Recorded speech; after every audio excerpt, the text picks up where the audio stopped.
Hi friends, എല്ലാവർക്കും AJS ക്രിയേഷൻസിൻ്റെ പുതിയൊരു എപ്പിസോഡിലേക്ക് സ്വാഗതം. നിങ്ങളെല്ലാവരും ആദ്യമായിട്ടാണ് ഈ ചാനൽ കാണുന്നതെങ്കിൽ സബ്സ്ക്രൈബ് ചെയ്യാൻ മറക്കരുതേ. അവന്തികയും സിത്താരയും കൂടി സംസാരിച്ചിരിക്കുകയാണ്.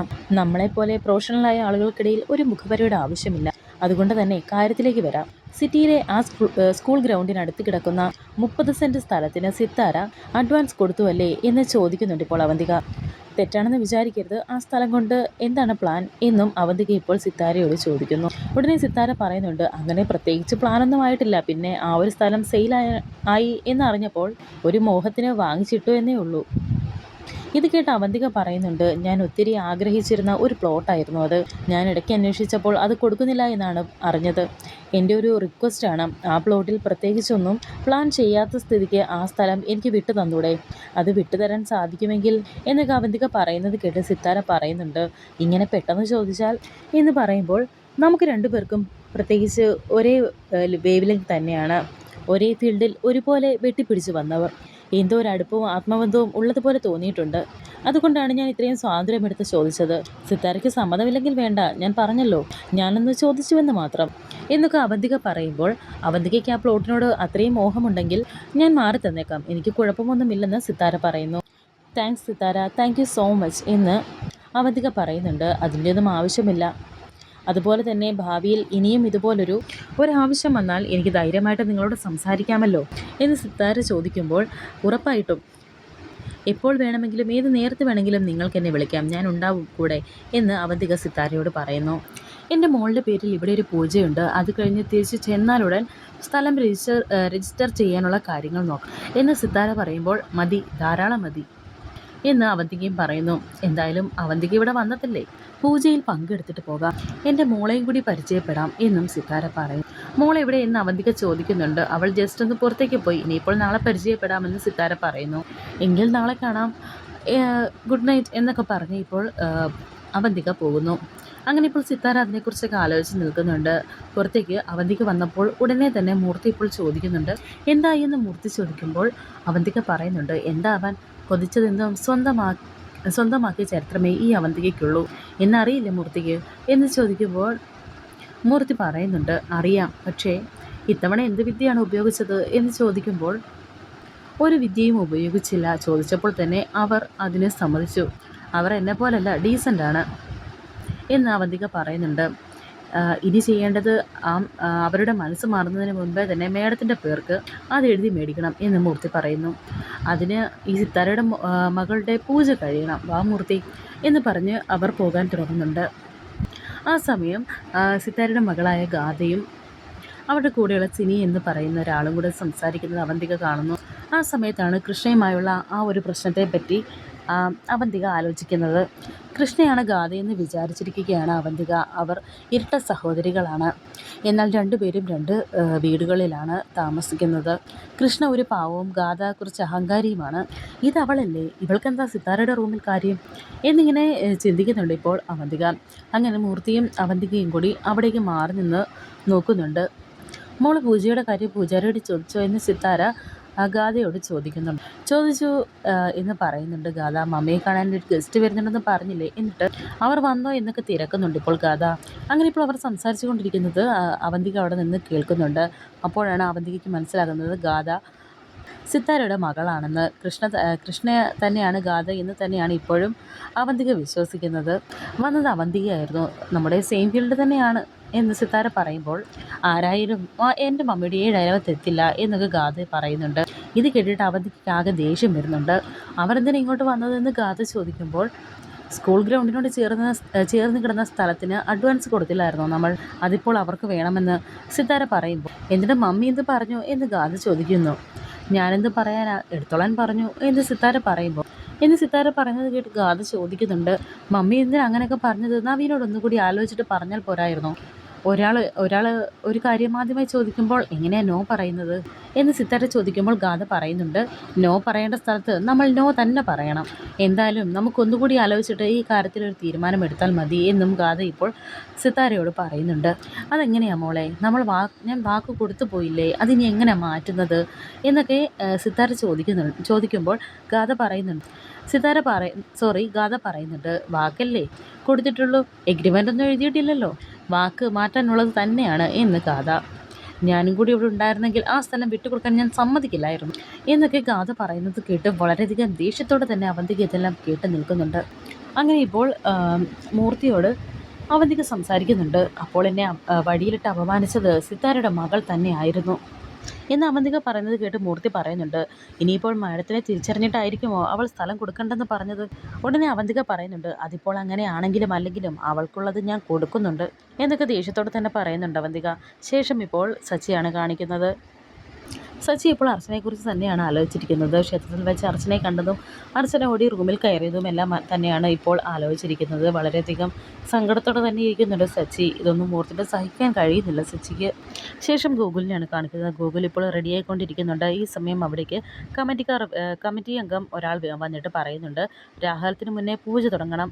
സാറിനോടും മേഡത്തിനോടും തിരുമേനി വരാനായി പറഞ്ഞിരുന്നു എന്ന് അദ്ദേഹം വന്ന് പറയുമ്പോൾ ഞങ്ങൾ ഇപ്പോൾ തന്നെ റെഡിയായി വരാം എന്ന് ഗൂഗിൾ പറയുന്നുണ്ട്. അങ്ങനെ ഇപ്പോൾ അർച്ചനയോട് വന്ന് ഗൂഗിൾ പറയുന്നുണ്ട്. അർച്ചന ആണെങ്കിൽ ഓരോന്നും ആലോചിച്ച് ഇങ്ങനെ തന്നെ ഇരിക്കുന്നുണ്ട്. ഇന്നാണ് ദമ്പതി പൂജയുടെ ആദ്യ ദിവസം, താൻ റെഡിയാക്കും, നമുക്ക് വേഗം പോകണം എന്നൊക്കെ ഗൂഗിൾ പറയുമ്പോൾ അർച്ചന പറയുന്നുണ്ട്, ഗൂഗിൾ ഞാനൊരു കാര്യം പറഞ്ഞാൽ ഒന്നും തോന്നരുത്, എനിക്കെന്തോ സുഖമില്ല, ഞാൻ കുറച്ച് നേരം ഇവിടെ റെസ്റ്റ് എടുത്തോട്ടെ, ഗൂഗിൾ പോയി തൊഴുതിട്ട് വന്നാൽ മതി. ഉടനെ ഗൂഗിൾ പറയുന്നുണ്ട്, താൻ എന്തായി പറയുന്നത്? നമ്മൾ ഇത്രയും ദൂരം വന്നത് തന്നെ ഈ പൂജയിൽ പങ്കെടുക്കാനല്ലേ? തൻ്റെ ടെൻഷൻ എന്താണെന്നൊക്കെ എനിക്കറിയാം. ആ ഒരു ശിവാനന്ദ മഠത്തിലെ പൂജയിൽ നടന്ന ട്രോമ അത് തൻ്റെ മനസ്സിൽ ഇപ്പോഴും മാഞ്ഞിട്ടില്ല. അതല്ലേ തൻ്റെ പ്രശ്നം. ഇനി അങ്ങനെയൊന്നും സംഭവിക്കില്ല. താൻ ധൈര്യമായിട്ടിരിക്കുക. താൻ എന്തായാലും വേഗം റെഡിയാകും. രാഹുകാലത്തിന് മുന്നേ പൂജ തുടങ്ങുമെന്നാണ് അവർ വന്ന് പറഞ്ഞിട്ട് പോയത് എന്നൊക്കെ പറഞ്ഞ് ഇപ്പോൾ ഗൂഗിൾ അവിടെ നിന്ന് പോകുന്നുണ്ട്. വളരെയധികം സങ്കടത്തോടെ തന്നെ ഇരിക്കുന്നുണ്ട് അർച്ചന.